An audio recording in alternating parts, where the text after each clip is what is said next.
Prepositions of manner. Mastering the usage of at. Hello there, language explorers. Welcome to another exciting journey into the world of English grammar. Today, we will be diving into prepositions of manner, focusing particularly on the preposition at. Buckle up as we explore how to use at in sentences effectively.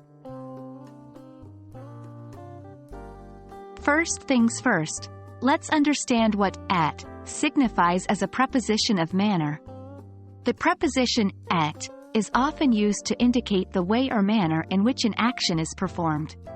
It's a small word but carries a huge weight in providing specificity to our sentences. Here are a couple of examples to get us started. 1. He laughed at my joke.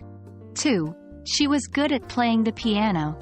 In the first sentence, at indicates the target of the action, laughing, and in the second sentence, it tells us the skill or activity at which the person is good.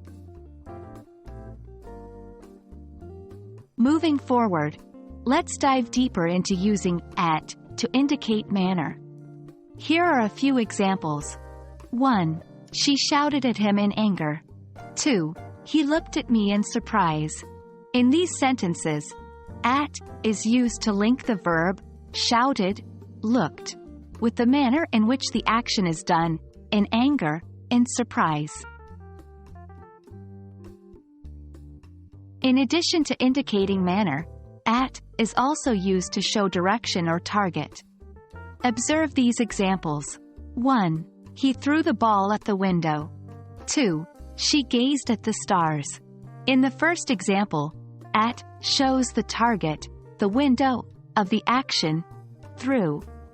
In the second sentence, it shows the direction of the gaze, the stars. And that's a wrap on our session about the preposition at as a preposition of manner. Remember, the key to mastering prepositions is practice and usage. Start identifying the preposition at in the sentences you read and try using it correctly in your own sentences. We hope this video has been helpful in your English language learning journey. Until next time, keep exploring, keep learning,